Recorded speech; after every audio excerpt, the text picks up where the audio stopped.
Hello everyone, आप सभी का हमारे चैनल पे स्वागत है।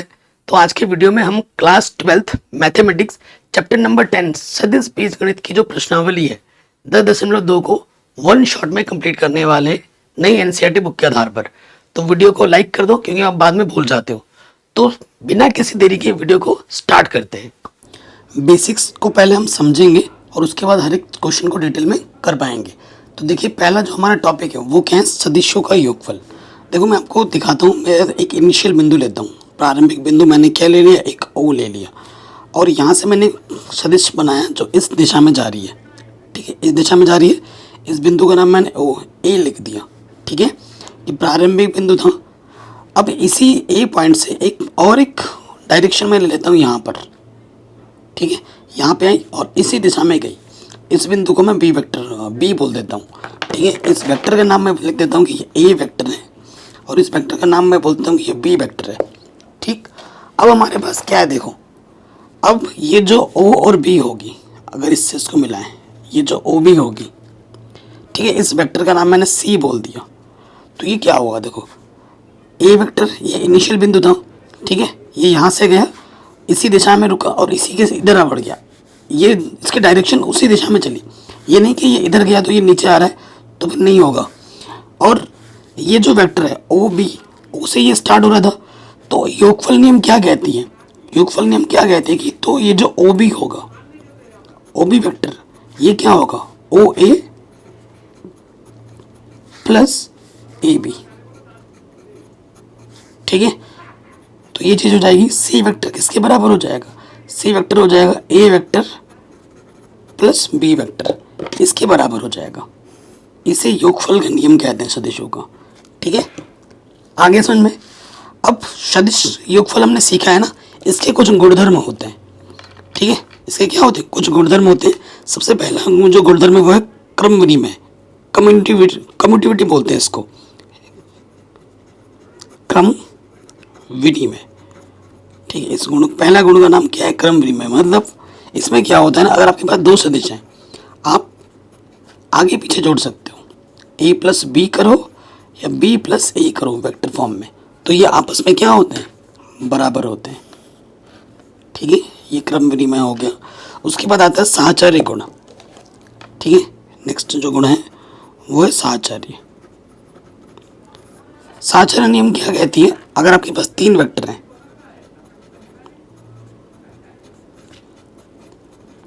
ठीक है, ए और बी को जोड़ा फिर बाद में सी को जोड़ा, तो किसके बराबर होगा, ए वेक्टर प्लस बी प्लस सी के बराबर होगा। इस नियम को हम क्या कहते हैं, साहचर्य नियम। ठीक है, और ये जो ए बी सी हैं ये हमारे वेक्टर्स हैं। वेक्टर के ऊपर तीर का निशान जरूर होगा। किसी भी के ऊपर अगर तीर का निशान है तो समझ लेना कि भैया ये वेक्टर है, सदिश है। सदिश क्या होती है, जिसमें दिशा और परिमाण दोनों हमें पता होता है। एक अदिश सदिश का गुण, ठीक है, हमारे पास सपोज करो एक सदिश मान लेते हैं, एक सदिश है, जैसे इसका मान लिया मैंने आई प्लस 2j प्लस 3k। ठीक है, किसी एक अदिश से गुणा करना, जैसे मैंने यहाँ लिख दिया 2a, 2 यहाँ हमारा अदिश है, गुणा करेंगे। देखो यहाँ पर मैंने कैप नहीं लगाता हूँ, ये मेरी आदत है, छूट जाता है मुझसे, आप ज़रूर लगा लिया करना। तो 2 से गुणा करेंगे तो सब में गुणा होगी, 2i, 2 दूनी 4j और 2 3 6k। ठीक है, ये हमें हमारा उत्तर आराम से मिल जाएगा, कोई दिक्कत कोई परेशानी नहीं होगी। अब बात करते हैं किसी भी सदिश का योज्य प्रतिलोम। ठीक है, योज्य प्रतिलोम क्या है, यदि कोई सदिश है, कोई सदिश ए मान लेते हैं, ठीक है, इसका अगर योज्य प्रतिलोम की बात की जाए तो इस वेक्टर में मैं क्या जोड़ूं कि मुझे 0 वेक्टर मिले, तो उस, ठीक है, तो उसके सामने बस माइनस लगा दो। ठीक है, तो ये जो चीज़ है माइनस है, ए क्या कोई भी वेक्टर है उसके सामने माइनस लगा दो तो वो क्या हो जाता है, उसका योज्य प्रतिलोम हो जाता है। सिंपल सी बात है। देखो मैं जो भी बता रहा हूँ, जो भी कॉन्सेप्ट बता रहा हूँ वो बहुत ही सिंपल तरीके से है। अगर आप किसी दूसरे यूट्यूबर की वीडियो देखोगे तो मेरा वीडियो आपको बहुत आसान लगेगा, मैं दावे ठोक के बोल सकता हूँ। बाकी मैं सभी टीचर्स की रिस्पेक्ट दिल से करता हूँ, लेकिन मेरा पढ़ाने का तरीका सबसे सिंपल है। ठीक है, अभी मैं ऐसा पढ़ा रहा हूँ, हो सकता है कुछ दिन बाद जो वीडियो आएगी लोग मेरा कॉपी करके आपको पढ़ाने लग जाएं, ये भी मैं बोल सकता हूँ, लेकिन अभी नहीं पढ़ाएंगे इस तरीके से जिस तरीके से मैं पढ़ा रहा हूँ। इसके बाद ही उनकी वीडियो आएगी, इससे पहले नहीं आएगी, 100% श्योर। ठीक है, चलिए अगले टॉपिक पर आ जाते हैं। क्या है, दो बिंदुओं को मिलाने वाला सदिश। अगर आपके पास दो बिंदु हैं, ठीक है, और उसको मिलाने वाले सदिश की बात करें तो सबसे पहले कार्टेशियन सिस्टम ले लेते हैं।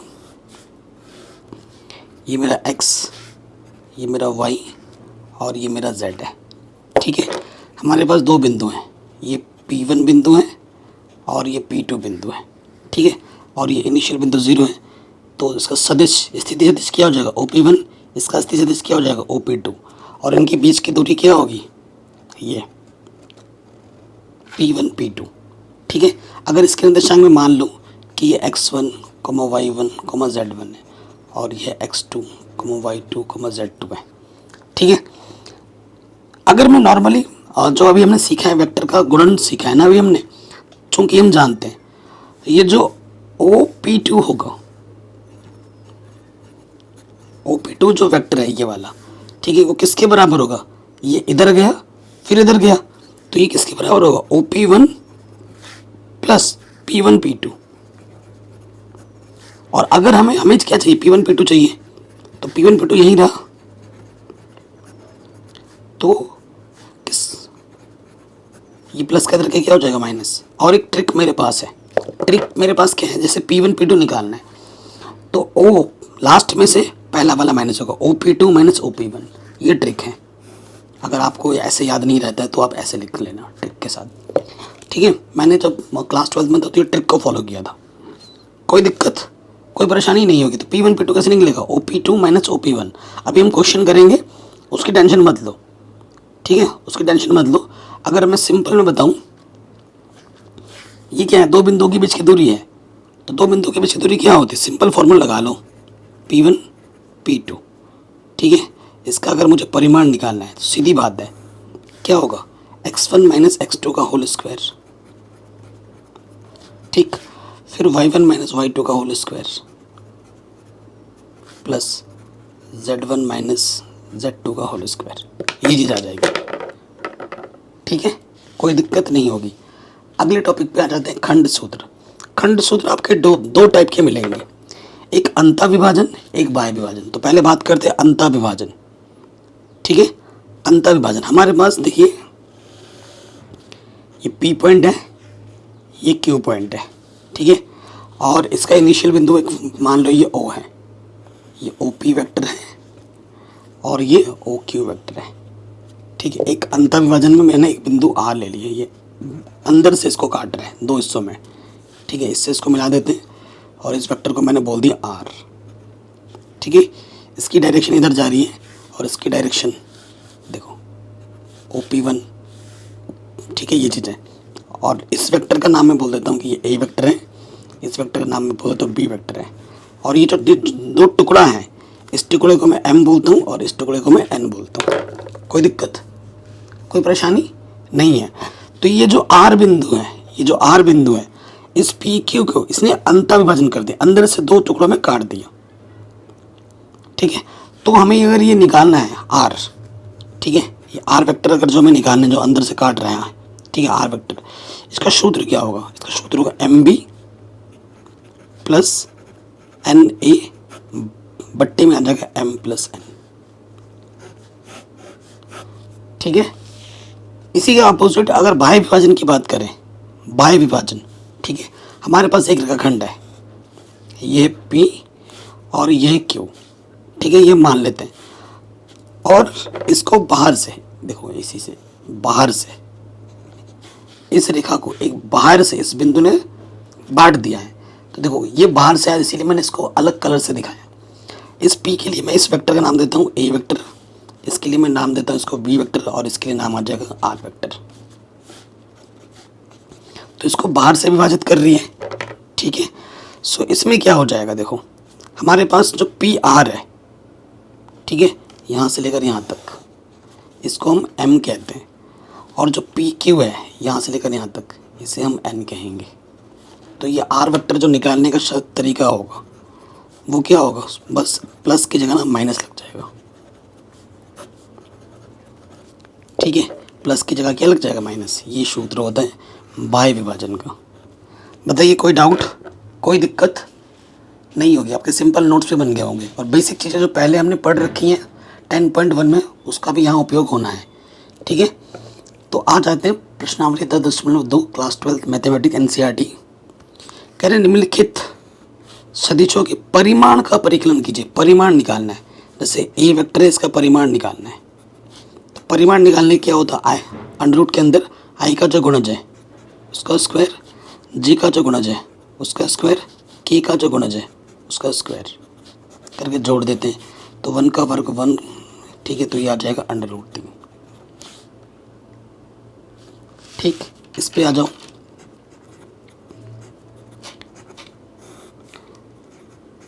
दो का वर्ग -7 का वर्ग -3 का वर्ग, तो 2 का वर्ग कितना हो गया 4, 7 का वर्ग कितना हो गया 49 और 3 का वर्ग हो गया 9। ठीक है, इन सबको जोड़िए तो देखो 9 और 4 13 और 9, यह आ जाएगा 162। तीसरे पे आ जाओ, तो सी का परिमाण निकालना है, सी वेक्टर का। आई का जो गुणज है, चाहे प्लस में हो माइनस में हो, वर्ग करने में प्लस का ही हो जाएगा। जे के गुणज का वर्ग माइनस के गुणज का वर्ग। ठीक है, ये आ गया 1/3, 1/3, 1/3। अंडर रूट करने में वर्ग, अंडर रूट का वर्ग करने पर अंडर रूट हट जाते हैं, ऊपर आ जाएगा 3/3 यानी कि अंडर रूट 1 यानी कि 1। कोई डाउट, कोई दिक्कत नहीं होगी। किसी भी प्रश्न में थोड़ा डाउट हो, दिक्कत हो, आप वीडियो को दोबारा ज़रूर देखें, पहले से गिव अप मत कर देना।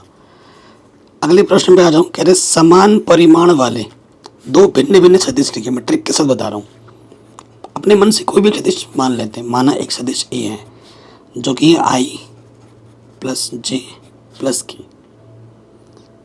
ठीक है, समान दिशा वाले, सॉरी समान परिमाण वाले। ठीक है, आप चाहो तो थोड़ा जैसे यहाँ 2i कर दिया, समान परिमाण बोला है ना, और मैंने b मान लिया, दूसरा वेक्टर में b मानता हूँ। माना इस वेक्टर को मैं क्या मान लेता हूँ, देखो i सिंपल कर दे, ये जो 2 है यहाँ ले जाते हैं j के साथ। ठीक है, मतलब 2 1 1 ही रखना है यहाँ पर आगे पीछे करके। तो ये दो भिन्न भिन्न सदिश हैं, लेकिन इनका जो परिमाण होगा, देखो ए का परिमाण मिल, अतः ए का परिमाण निकालो, क्या हो जाएगा, आई का गुणज 2 का वर्ग, जे का गुणज 1 का वर्ग, के का गुणज 1 का वर्ग। तो ये हो जाएगा 4 + 1 अंडर रूट 6। यहाँ पे आ जाओ, बी के परिमाण की बात करें, आई का गुणज 1 का वर्ग, जे का गुणज 2 का वर्ग, के का गुणज 1 का वर्ग। तो ये पे आ जाएगा 1 + 4 + ये भी आ गया अंडर रूट 6। समान परिमाण है, लेकिन दोनों जो वेक्टर्स हैं वो अलग अलग वेक्टर्स हैं, लेकिन इनका जो परिमाण है वो समान है। आपसे 2 बोला है, मैं तो ऐसे हज़ारों वेक्टर बना सकता हूँ, हज़ारों। ठीक है, कह रहे हैं समान दिशा वाले दो विभिन्न सदिश निकालिए। समान दिशा वाले दो विभिन्न सदिश लिखना है आपको, जिनकी दिशा समान हो। तो मैं इसके लिए ट्रिक बताता हूँ। जब समान दिशा बोलेगा ना, माना एक वेक्टर मैंने मान लिया ए। ठीक है, जैसे मैंने मान लिया, यही मान लेते हैं आई + 2j + 3k मान लिया।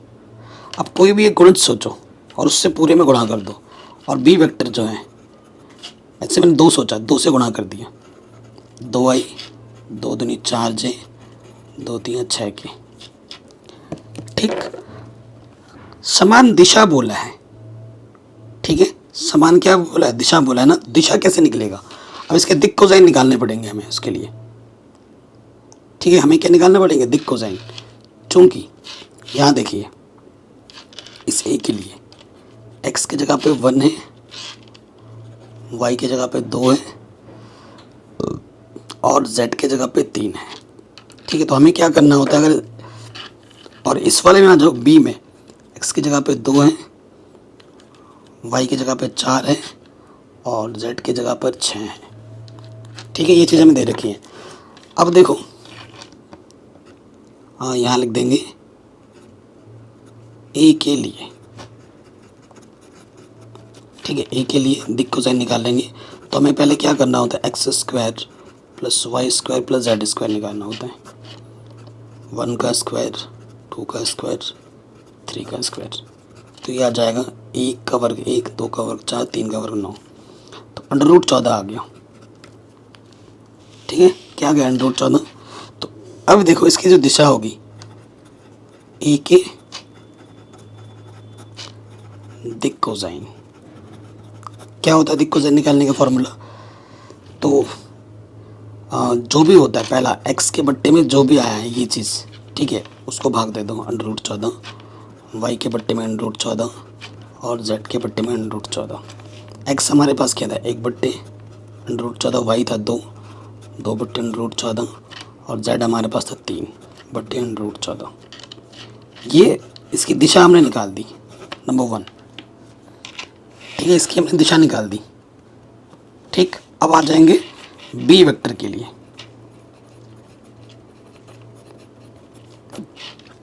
बी वेक्टर के लिए बात करेंगे, सबसे पहले निकालेंगे हम ये X square plus Y square plus Z square, 2 का वर्ग, 4 का वर्ग, 6 का वर्ग, 2 दूनी 4, 4 चौको 16, 6 छंग 36, तो ये आ जाएगा 20 और ये 56, 14 चौके 56, 2 √14 आ गया। अब लिखेंगे बी की दिक् कोसाइन,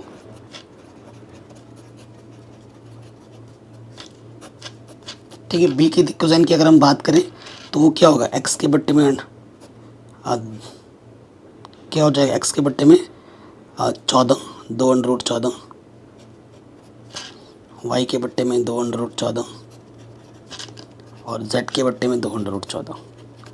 ठीक है, तो x का मान हमारे पास क्या है, 2, y का मान 4, z का मान 6, तो यह आ जाएगा 2 बट्टे 2 √14, 4 बट्टे में 2 √14 और 6 के बट्टे में 2 √14, 2 से कम 2, 2 दूनी 4, 2 3 6, तो यहाँ क्या बचा, 1 बट्टे √14, 2 बट्टे √14, 3 बट्टे √14, समीकरण नंबर 2।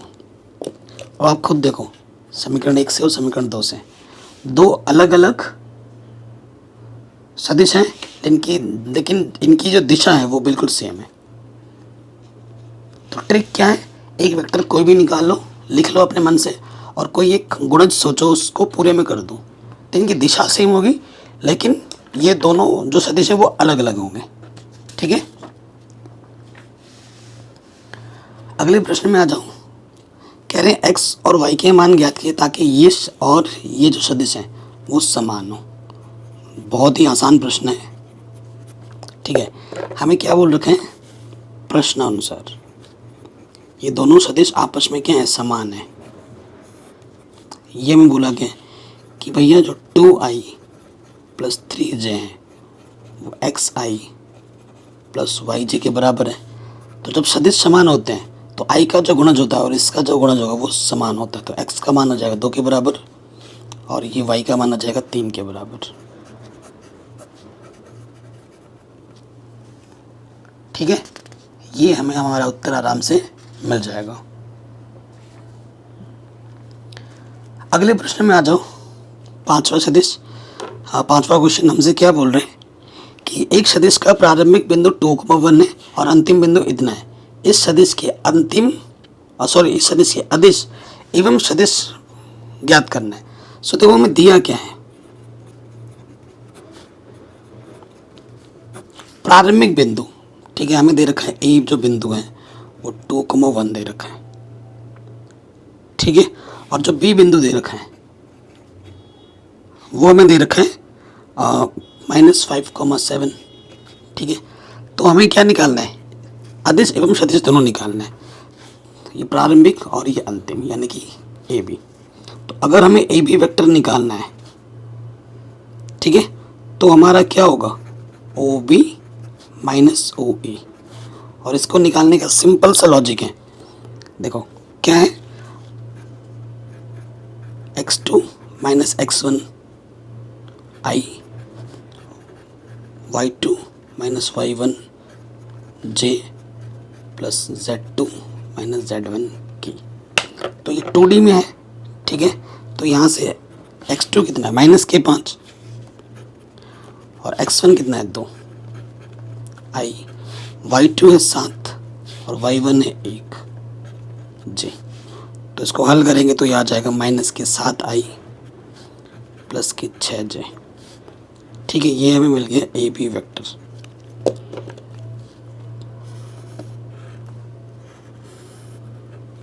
कोई डाउट, कोई दिक्कत यहाँ तक नहीं होगी।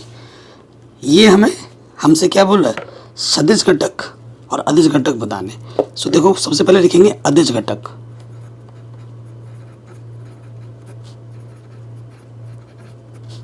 अदिश घटक आई का गुणज क्या है माइनस के 7 और जे का गुणज क्या है 6।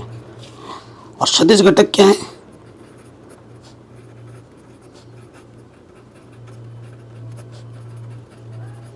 जो आई जे के साथ होते हैं। एक तो माइनस के 7 आई है, वह दूसरा क्या है 6j। इतना सिंपल क्वेश्चन था, ठीक है, आराम से बन गया, कोई दिक्कत नहीं है। अगले वाले प्रश्न में आ जाओ। ये ए वेक्टर है, ये बी वेक्टर है और ये सी वेक्टर का योगफल ज्ञात कीजिए। सिंपल सा क्वेश्चन है, ठीक है। हमें क्या निकालना है, A vector plus B vector plus C vector. तो ए वेक्टर क्या है आई माइनस का 2j प्लस का k।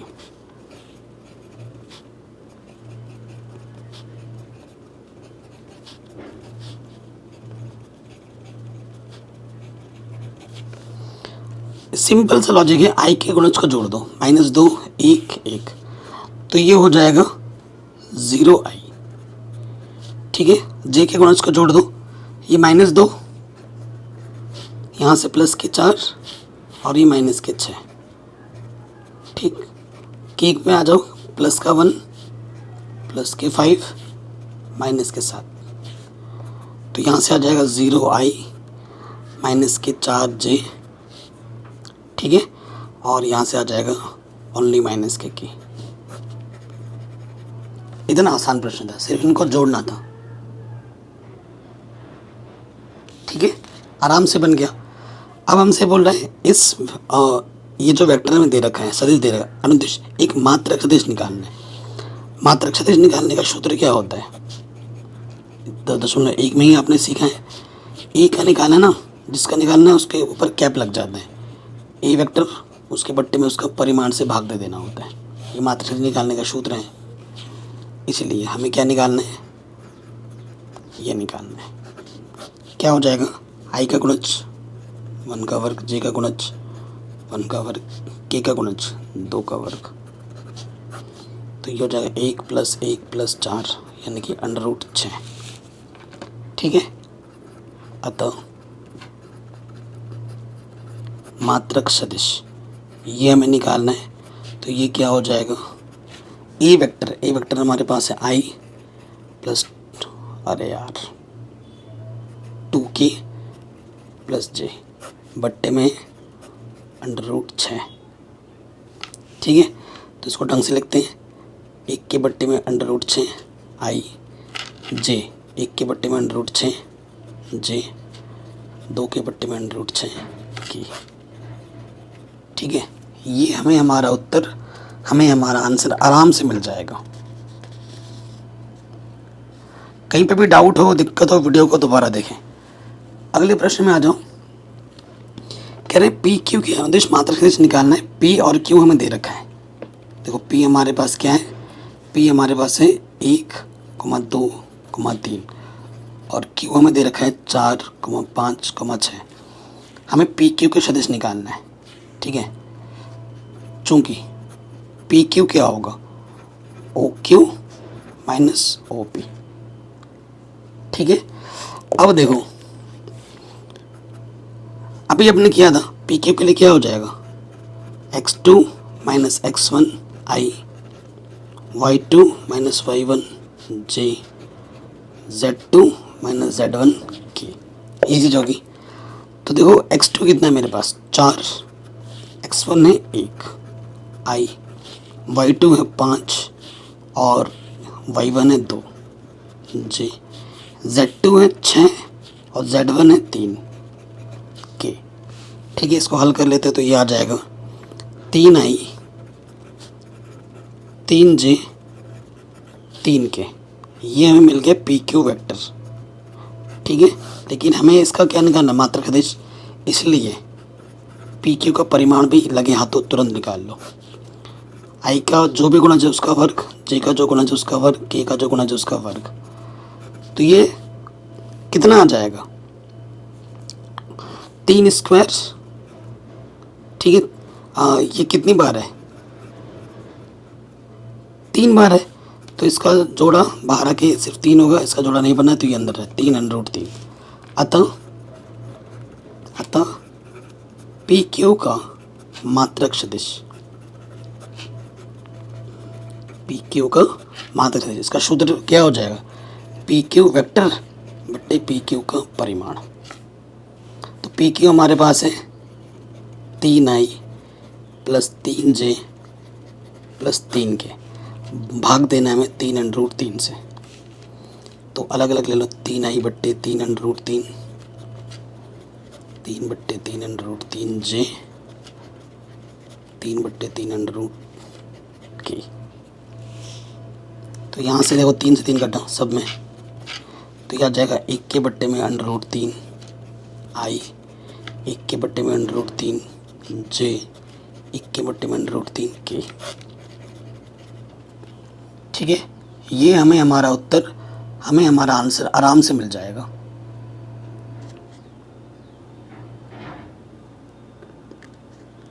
ठीक है, कहीं पे भी डाउट हो, दिक्कत हो, दोबारा देखें। अगले प्रश्न में आ जाओ, क्या बोल रहे हैं, ये हमारा ए वेक्टर है, ये हमारा बी वेक्टर है, ए प्लस बी के अनुदिश मात्रक सदिश निकालना है। सबसे पहले क्या निकालना है, ए प्लस बी निकालना है, और फिर जो भी है उसका क्या निकालना है, मात्रक सदिश निकालना है। सिंपल क्वेश्चन है। ये ए है, अरे यार, माइनस का जे प्लस के 2k, माइनस की आई प्लस का जे माइनस का के। तो 2i में से 1i घटाओगे तो 1i बचेगा। ठीक है, और माइनस का जे प्लस का जे कटा, माइनस के 2k में से 1k घटा दोगे तो 1k बचेगा, तो i प्लस k बचा। ठीक है, अब हमें क्या निकालना है, इसका परिमाण भी चाहिए होगा मात्रक सदिश निकालने के लिए। तो i का जो गुणज है उसका वर्ग प्लस k का जो गुणज है उसका वर्ग, तो यह आ जाएगा √2। प्रश्नानुसार, ठीक है, प्रश्नानुसार हमें क्या निकालना है, हमें निकालना है इसका मात्रक सदिश। ठीक है, मात्रक सदिश क्या हो जाएगा, ये हो जाएगा ए प्लस बी वेक्टर बट्टे में इसका क्या आ जाएगा, परिमाण। ए प्लस बी वेक्टर क्या है, आई प्लस के, और ये √2। अलग अलग ले लो, आई के बट्टे में √2, के बट्टे में √2। ये हमें हमारा उत्तर बड़े आराम से, बड़े आसानी से मिल जाएगा। ठीक है, कोई दिक्कत नहीं होगी, आराम से बन गया। अगले प्रश्न पे आ जाते हैं। जिस साल मैंने बोर्ड एग्जाम दिया था ये प्रश्न पूछा गया था 2 नंबर में। ठीक है, कह रहे इसके अनुदिश एक ऐसा सदिश ज्ञात कीजिए जिसका परिमाण 8 इकाई हो। ठीक है, जिसका परिमाण 8 इकाई हो। तो हमें क्या करना है ऐसे प्रश्न में, देखो मान लेते हैं जो वेक्टर दे रखा है, माना इस वेक्टर का नाम क्या है, ए वेक्टर है, जो कि हमें दे रखा है 5i माइनस का जे प्लस के 2k। ठीक है, ये हमें दे रखा है। अब ऐसा सदिश निकालना है जिसका परिमाण 8 इकाई हो। ठीक है, जिसका परिमाण 8 इकाई हो। तो इसके लिए क्या करते हैं, जब भी ऐसा क्वेश्चन आएगा तो जो सदिश दे रखा है उसका मात्रक सदिश निकालो, जितना बोला गया उससे गुणा कर दो। ठीक है, तो हमें इसका परिमाण चाहिए होगा, तो मैं निकाल लेता हूँ। 5 का वर्ग, जे का वर्ग माइनस 1 का वर्ग, और फिर आ जाएगा 2 का वर्ग।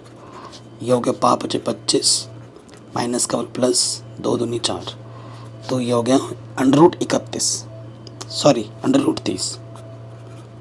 ठीक है, तो √30 ही रहेगा। प्रश्नानुसार अब यहाँ लिख दो। प्रश्नानुसार क्या बोला गया, ए के अनुदिश, ए के अनुदिश 8 इकाई वाला सदिश, 8 इकाई वाला सदिश, यही हमें निकालना है प्रश्न में। हाँ, तो क्या करना है ना, 8 से जिस वेक्टर के लिए बोला गया उसके, ठीक है, उसके मात्रक दिश से गुणा करना होता है। तो ए का मात्रक दिश क्या होता है, ये होता है। तो 8 ए हमारे पास क्या है, 5i माइनस जे प्लस 2k, और बट्टे में अंडर, इसका मान कितना है 36। 8 से गुणा कर दो, ऊपर आ जाएगा 8 पंच 40, बट्टे में अंडर रूट 36i, 8 बट्टे अंडर रूट 36 जे, 8 दूनी 16 बट्टे अंडर रूट 36 के। ठीक है, ये हमें हमारा उत्तर, हमें हमारा आंसर आराम से मिल जाएगा, कोई दिक्कत नहीं होगी। नेक्स्ट क्वेश्चन क्या बोल रहे हैं, दर्शाइए कि ये जो वेक्टर हैं और ये जो वेक्टर हैं वो आपस में संग्रहिक हैं। आपको मैंने बताया अगर एक दूसरे वेक्टर को अगर आपको संग्रहिक दिखाना है तो उसके मल्टीपल्स में दिखा दो बस। माना ये जो वेक्टर है वो ए है, इसका नाम है 2i माइनस का 3j प्लस का 4k, और ये वेक्टर है बी, ठीक है, ये हमारे पास है माइनस के 4i प्लस का 6j और माइनस के 8k, ठीक है। चूँकि जो हमारे पास बी है, यहाँ से अगर मैं देखो माइनस के 2 कॉमन ले लूँ तो अंदर क्या बचेगा, 2i और फिर बचेगा माइनस के 3j, और यहाँ से देखो -2 माइनस प्लस हो जाएगा और 2 चौके 8k, इसको मैं ऐसे लिख सकता हूँ -2, और ये क्या है, ये वेक्टर क्या है, समीकरण 1 से ये क्या है, ये आपका ए वेक्टर है।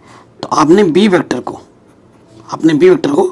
ए के मल्टीपल्स के फॉर्म में दिखा दिया, आपने बी वेक्टर को ए के मल्टीपल्स के फॉर्म में दिखा दिया। चूंकि ये किस फॉर्म में, बी वेक्टर जो है लैम्डा ए वेक्टर के फॉर्म में आ गया, यही तो हमें दिखाना होता है। अतः यह सदिश है,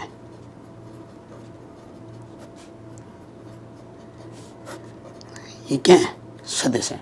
ये हमें हमारा उत्तर, हमें हमारा आंसर आराम से मिल जाएगा। आगे बात करने, अभी देखो दिक्कोसेन निकालना मैंने सिखा भी था, थोड़ी देर पहले ही दिक्कोसेन हमने निकाला है। देखो यहाँ पर मान लेते हैं कि हमारे पास जो वेक्टर है, माना ए वेक्टर हमारे पास के i plus 2j plus 3k, चूँकि x के स्थान पर क्या है, i का गुणज 1, y के स्थान पर j का गुणज 2 और z के स्थान पर क्या है 3। हमें क्या करना होता है, हमें चाहिए होता है under root x² y² plus z², ठीक। तो ये 1 का स्क्वायर, 2 का स्क्वायर, 3 का स्क्वायर, 1 4 9, तो ये आ गया अंडर रूट 14, ठीक है। अतः दिक् कोसाइन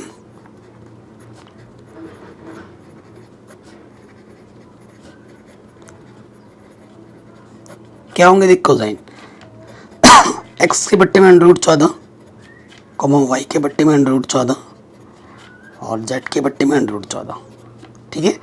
जो भी आता है उसको x के हर y के z के बट्टे में लिख दिया जाता है। x हमारे पास 1 बट्टे अंडर रूट 14, y हमारे पास है 2 बट्टे अंडर रूट 14 और z हमारे पास है 3 बट्टे में अंडर रूट 14। ये हमारे दिक् कोसाइन आ गए, इसको हम L M N से प्रेजेंट भी करते हैं, ठीक है।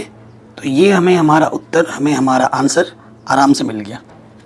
कोई डाउट, कोई दिक्कत हो तो वीडियो को दोबारा देखें। अगले प्रश्न में आ जाते हैं। कह रहे हैं ए से बी को मिलाने वाले ए से बी की तरफ यानी कि ए बी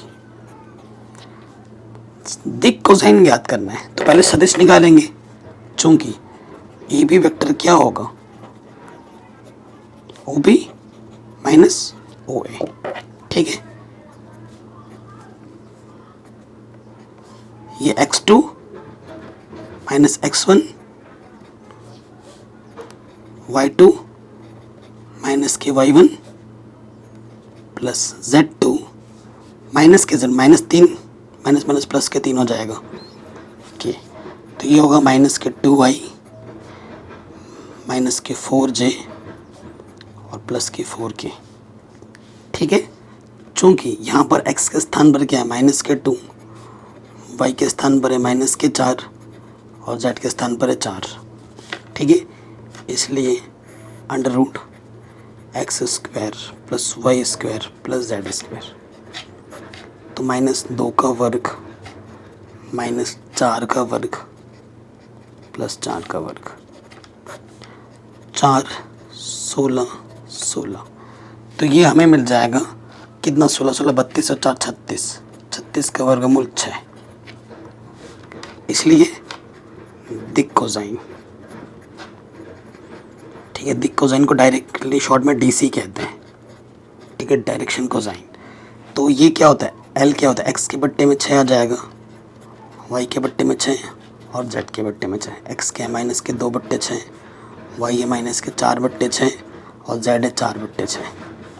2 कम 2, 2 3 6, कॉमा 2 दूनी 4, 2 3 6, 2 दूनी 4, 2 3 6। तो ये हमारे डीसी में मिल गए। ठीक है, दिक कोसाइन, ये एल एम एन आराम से मिल गया। आगे आ जाओ, 14वें प्रश्न में क्या दिखाना है कि ये जो वेक्टर है इसके साथ इसके साथ इसके साथ बराबर झुका हुआ है। ठीक है, मतलब जो, ठीक है, जो झुकाव है एल एम एन वो हमें बराबर दिखानी है सभी के साथ। ये जो झुकाव है अल्फा, ये जो झुकाव है बीटा और ये जो झुकाव है गामा, ये हमें बराबर लाके दिखानी है। ठीक है, और आप जानते हैं कॉस अल्फा, ठीक है, कॉस अल्फा का जो सूत्र होता है वो क्या होता है, एक्स के अपॉन में under root X square plus Y square Z square, cos beta Y के अपॉन में X square plus Y square plus Z square, and cos gamma जो होता है वो जेड के अपॉन में, इसको क्या कहते हैं बेसिकली, ये क्या है एल, ये एम और ये एन है। अरे यार जेड लिखना तो ठीक है, ये चीज़ है। अब आप देखिए हमें क्या दे रखा है, दिया है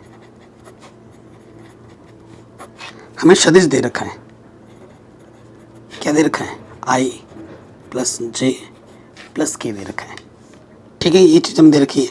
अब चूंकि देखो एक्स के जगह पर 1, जे का गुणज वाई की जगह पर 1, के का गुणज 1। ठीक है, तो हम निकाल देंगे X square plus Y square plus Z square, 1 का स्क्वायर 1 का स्क्वायर 1, तो ये आ जाएगा अंडर रूट 3। ठीक है, इसलिए देखो कॉस अल्फा क्या होगा, एक्स हमारे पास 1 और ये चीज़ क्या आ गई अंडर रूट 3, तो यहाँ से अल्फा क्या आ जाएगा कॉस इनवर्स 1/√3। कॉस बीटा 1/√3 ये भी है, तो बीटा एंगल क्या हो जाएगा कॉस इनवर्स 1/√3, क्योंकि आपका वाई भी 1 ही है और आपका जो ये क्यों लिख दिया यार, ये जेड है, जेड भी मेरा 1 है और कॉस गामा जेड हमारे 1 है बट्टे में √3, तो जेड भी हमारा क्या हो जाएगा कॉस इनवर्स 1/√3। अब बोलो है समान एंगल पे, तीनों सेम टू सेम आ गए ना। ठीक है, बताइए चूँकि अल्फ़ा बीटा बराबर आ गए, अल्फ़ा बीटा गामा आगे बराबर, तो बराबर झुके हुए हैं, यही आपको सिद्ध करना था। अगले प्रश्न पे आ जाओ। कह रहे बिंदु इसको और इसको मिलाने वाले रेखाखंड को अंत और बाएं विभाजित करने वाले आर का स्थिति सदिश ज्ञात कीजिए। तो देखो चूंकि ए वेक्टर हमारे पास क्या है, माना ए वेक्टर हमारे पास आई प्लस 2j माइनस के और बी वेक्टर है माइनस के आई प्लस का j प्लस का के, और m के जगह पर है 2 और n के जगह पर है 1। ये मैंने रखा है प्रश्न में सिंपल। सबसे पहले में आ जाओ अंतः विभाजन। अंतः विभाजन के स्थिति सदिश का सूत्र क्या होता है, आपका सूत्र क्या होता है एम बी। ठीक, क्या होता है M B, M B plus N A बट्टे में एम प्लस एन। ठीक है, सिंपल सा सूत्र है, रखिए। एम का मान है 2, बी का मान है आई प्लस जे प्लस के, एन का मान है 1 आई प्लस 2j माइनस के, एम प्लस एन 2 प्लस 1, गुणा करोगे माइनस के 2 आई प्लस के 2j प्लस के 2k, और यहाँ 1 से गुणा कर देंगे वही आई प्लस 2j माइनस के बट्टे में 3। ठीक है, तो ये 2 आई में से एक आई गया, 1 बचा, माइनस का 1 आई बट्टे 3। ठीक है, यहाँ से 2 और 2 4 जे बट्टे में 3, 2 के में से 1 गया तो 1 के बट्टे में 3। ये स्थिति सदिश मिलेगा हमें अंतर विभाजन वाला। अब हमें चाहिए बाह्य विभाजन, तो बाह्य में बस प्लस की जगह माइनस आ जाते हैं। बाह्य विभाजन के स्थिति सदिश निकालना है, M B minus N A बट्टे में एम माइनस एन।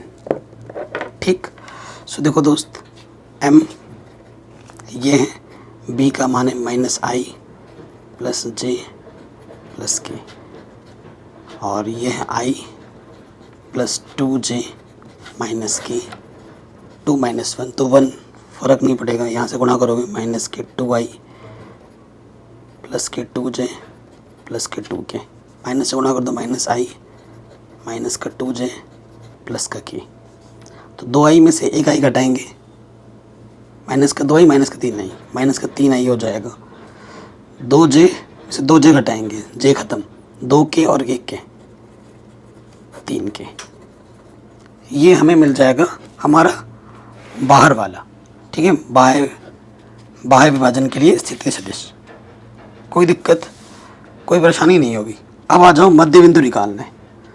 ठीक है, कह रहे हैं 2 बिंदु ये हैं, एक बिंदु दूसरा बिंदु को मिलाने वाले सदिश का मध्य बिंदु ज्ञात कीजिए। बहुत ही सिंपल है। सो देखो हमारे पास क्या है, दिया है करके लिखेंगे, वेक्टर फॉर्म में बनाना है, बिंदु दे रखा है, वेक्टर फॉर्म में बनाना है। ए वेक्टर ये हो जाएगा 2i plus 3j plus 4k, और जो बी वेक्टर हो जाएगा वो हो जाएगा 4i प्लस j माइनस के 2k। ठीक है, ये चीज आ गई। अब हमें क्या निकालना है, मध्य बिंदु।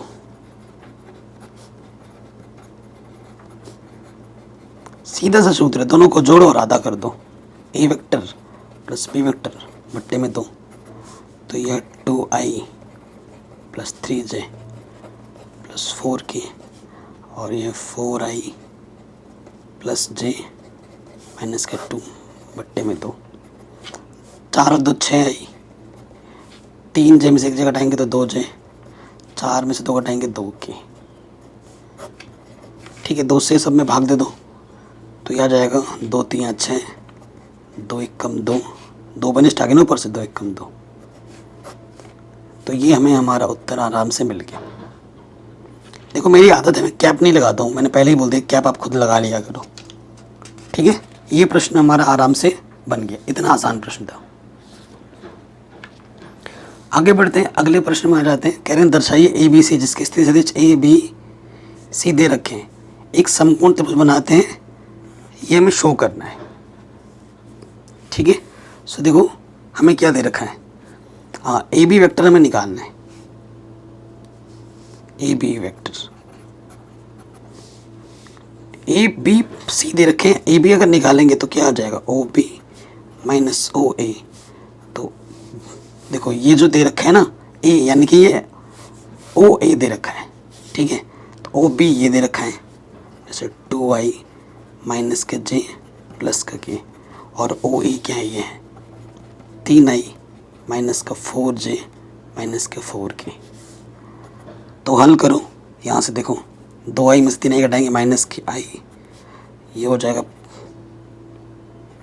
प्लस के 3j बचेगा माइनस माइनस, और ये हो गया 5k। ठीक है, ए बी निकल गया। अब हम निकाल लेंगे बी सी।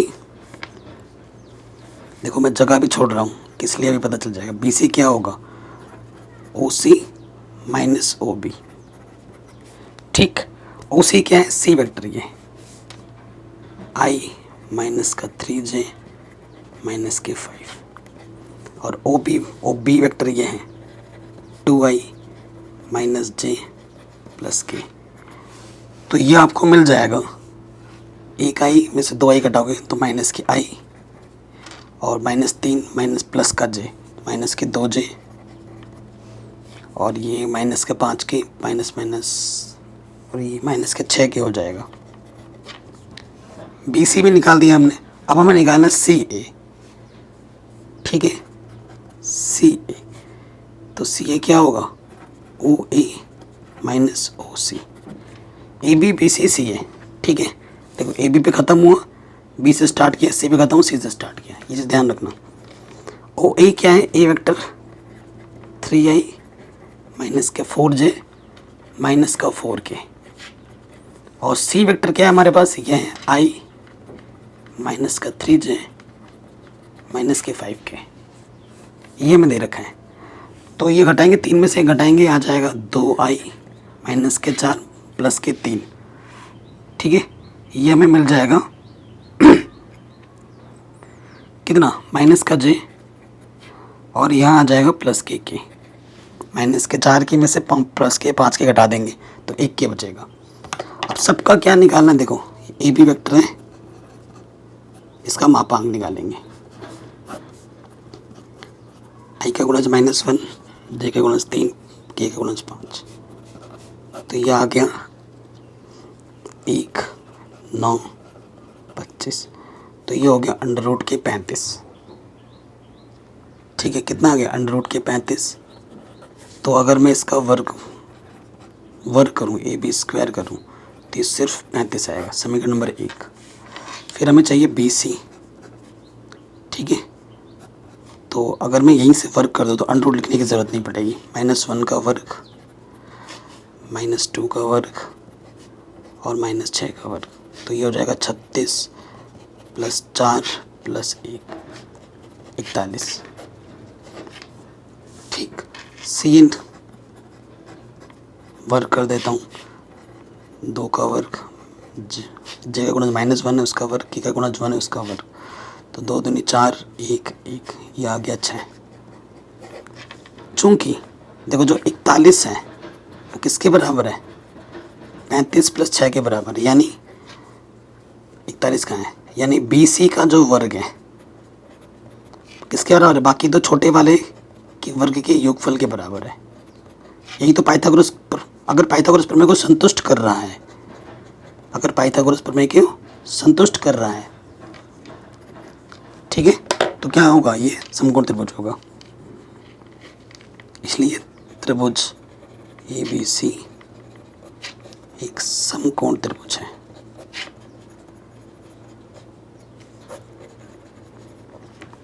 ठीक है, ये हमें हमारा उत्तर बड़े आराम से मिल जाएगा। ठीक, अगले प्रश्न में आ जाते हैं। सेकंड लास्ट क्वेश्चन है, कहने संगणक चित्र में निम्नलिखित कौन सा कथन सही है। देखो ये इधर जा रहा है, ये इधर जा रहा है। ठीक है, सो बेसिकली यहाँ पर क्या होगा, देखो ए बी वेक्टर प्लस ये इधर गया, इसी तरीके से इधर आ गया, ये क्या है, प्लस बी सी वेक्टर किसके बराबर होगा, एक सेकंड, देखो ये है ए बी वेक्टर इधर गया इसी डायरेक्शन में, और फिर ऊपर गया है A B vector plus B C vector किसके बराबर होगा, ए सी वेक्टर के बराबर होगा। ठीक है, एकदम पहली प्रॉपर्टी जो मैंने आपको सिखाई थी, ए फिक्स हो गया ए बी सी, तो ए सी के बराबर होगा। ठीक है, अब ये चीज़ हमें दिख रही है, ये चीज़ कहीं दिख रहा है क्या, A B plus B C, यहाँ लिख दिया सी है, गलत, सी नहीं होगा, बराबर होगा ए सी के, तो पहला वाला गलत। फिर A B plus B C, ये प्लस का देखो A B vector plus B C vector, ठीक है, और यहाँ लिखा है माइनस के सी वेक्टर। ठीक है, तो माइनस ए सी नहीं होगा। ठीक है, माइनस के सी नहीं होगा, तो इसको हम कैसे लिख सकते हैं? इसको हम ऐसे भी लिख सकते हैं, जैसे ये ए बी वेक्टर है प्लस बी सी वेक्टर है। अगर मैं चिन्ह चेंज कर दूं, ए सी की जगह में अगर सी ए लिख देता हूं तो यहाँ माइनस लग जाएगा। ठीक है, यहाँ क्या लग जाएगा? माइनस लग जाएगा। और माइनस वाला फिर जब इधर आएगा तो प्लस का हो जाएगा। ठीक है, ये प्लस का इधर के क्या हो रहा है? माइनस।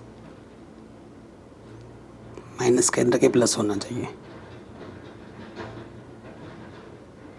हमसे क्या बोल रहे हैं? कौन सा कथन सत्य नहीं है? अरे सत्य नहीं है।